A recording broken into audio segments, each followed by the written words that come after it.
又上咗小白車啦，咁呢就去清靜寺啊。咁啊，今日呢就返香港啦。咁啊，所以喺市內邊呢就坐小白車周圍行下咯。搭下晝4點鐘嘅高鐵返深圳北。哇！我哋到咗清靜寺附近啊，一片綠植啊。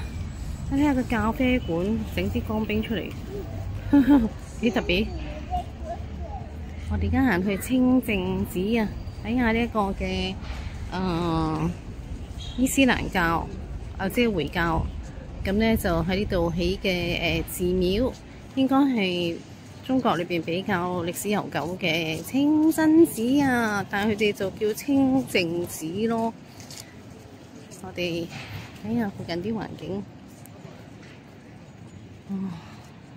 佢哋外觀啊，真係唔同㗎。文化交流、宗教交流，泉州啊，就係一個咁嘅地方，係咪好特別啊？好，入去睇下先。嗱，叫做清靜寺啊，世界遺產啊。連嘅標示呢都好清真啊，係嘛？尖頂嘅售票處啊，自己掃碼俾錢。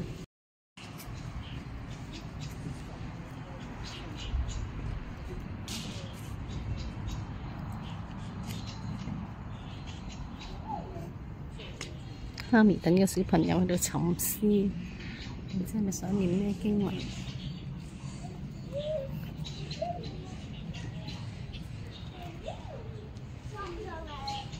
呢啲經文，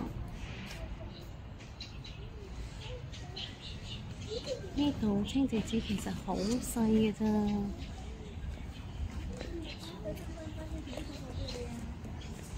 咁啊要3蚊入場費啦。你睇佢嗰啲門廊，都係咁樣樣啦，有啲即係回紋啊。今日有回族人嚟參觀啊，向朋友介紹啊，佢哋戴嗰啲回紋帽啊。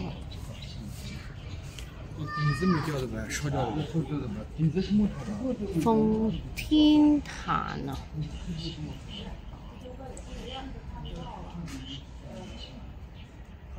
哦，原來係敬拜嘅。哎呀，佢冇英文喎，反而有呢個即係回紋喎。咁個回紋係啱嘅。咁呢個就係佢哋嘅敬拜嘅地方。而家就係咁，我哋應該可以入去睇嘅，有遊客喺裏邊，我哋入去睇下先。咁又講下呢一個嘅門樓啦。咁呢就12.3米高啦，基寬6.6米啦，係花崗岩石同埋輝綠岩石呢就係砌建而成嘅。咁呢就有3層4度高相連嘅半拱頂，同埋拱頂尖拱門組成啊。特別呢啲幾何圖案呢，組合呢就好靚咯。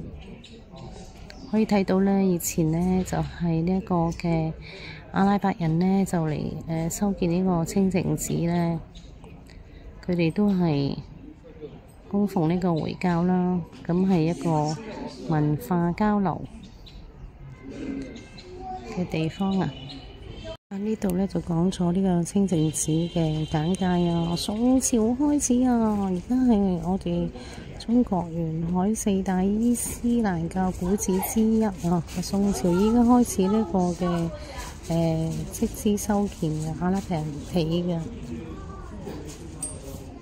敬拜佢哋嘅真神咯。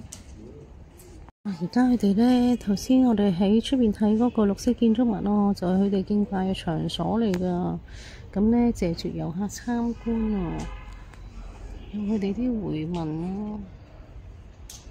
佢哋嗰個嘅，即係我哋又係望天啦。佢哋嗰個嘅，即係牆頂嗰個嘅瓦片就唔係瓦片嚟嘅，係磚片嚟嘅。睇下佢哋啲建築嘅特色啊！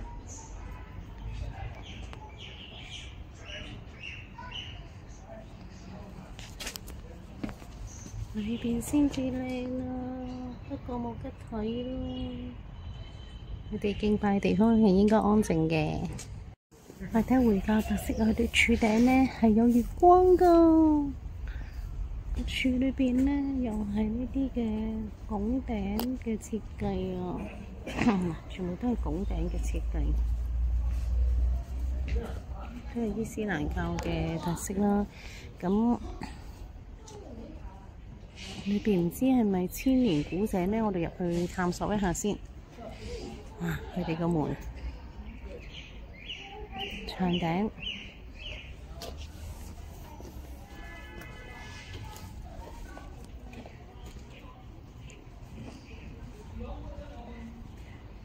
今日又係做行走嘅地圖啊，帶大家睇下呢個嘅清淨寺啊。哦，古井喺邊度呢？真係要揾下喎。我揾到再拍俾大家睇下。啊，咁我哋呢又睇下佢哋嘅建築物，就係月光族啊，拜月光上面個月光頂啊。然之後行入嚟呢，就係呢一個嘅千年古橋啊。就係愛嚟呢圍住呢個嘅建築物嘅古橋啊！我老公提我睇下，上面原來寫咗字㗎，清真古橋啊！喺呢度睇呢，就係一邊有月光，另外一邊呢，就係冇咗月光啊！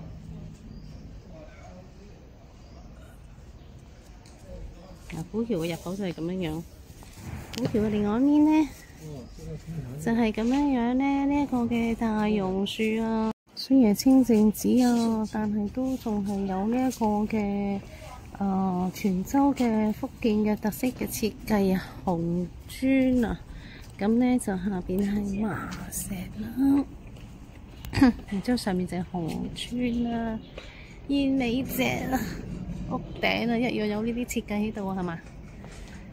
即係嚟泉州呢，就係欣賞呢啲嘅宗教嘅聚合啦、融合啦，同埋呢一個嘅福建嘅建築嘅特色啊！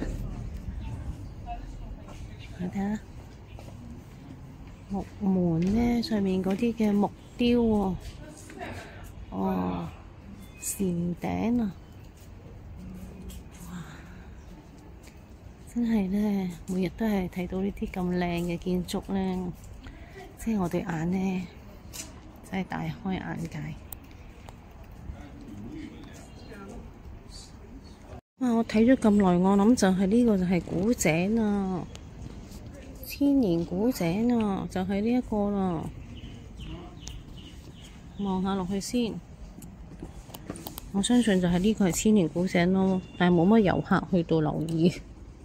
千年古井就係剛才呢，就係呢一個嘅燕尾脊嘅建築嘅側邊就係啦。佢一個係被忽略嘅古蹟啊！燕尾脊加埋啲回紋，回教拱頂係咪融合埋一齊？好特別呢。哦，伊斯蘭嘅節日主要節日係齋戒節，咁呢就係古爾邦節，就係佢哋嘅新年咯。上次我哋去新疆嘅時候呢，就係佢哋嘅古爾邦節啊，好重要嘅節日嚟㗎。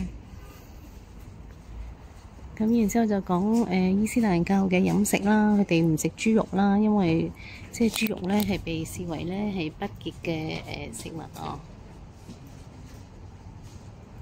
佢哋唔食豬肉㗎，禁止食用豬肉，禁止酒精，禁止食用存在污染嘅食物，所以佢哋呢要祈禱呢，嗰啲肉呢都係哈拉夫嗰啲要潔淨咗先食得㗎。我問老公有冇睇到千年古井，佢話成座嘢都係千年。你睇下佢哋嘅檐頂呢，都係呢啲即係拱形嘅建築啊，係咪特別啊？呢啲就係伊斯蘭清淨寺啊！明教啊，月光教啊。呢度就係一啲石柱嘅禮拜堂嗰個嘅遺址咯，佢哋就係呢個石柱咯，禮拜堂。而家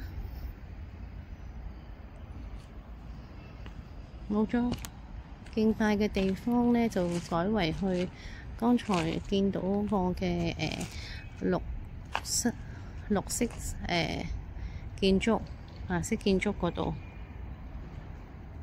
綠白色建築嗰度。睇下呢啲唔知係咪經文啊，寫咗都係麻石為主啦，以前，但係都係堆砌返呢個嘅尖形嘅拱頂啊。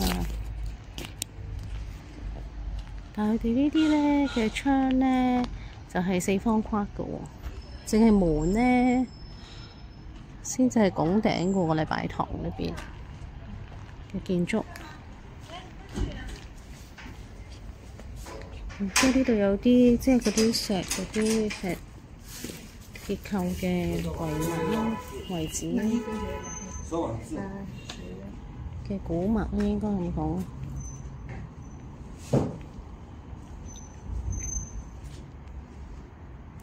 裏邊有嗰啲花紋咧，全部都係呢一啲嘅清真寺裏邊嘅特色。好啦，我哋今日睇到呢個位置啦，我哋祝觀眾呢就係感到幸福，沒有恐懼。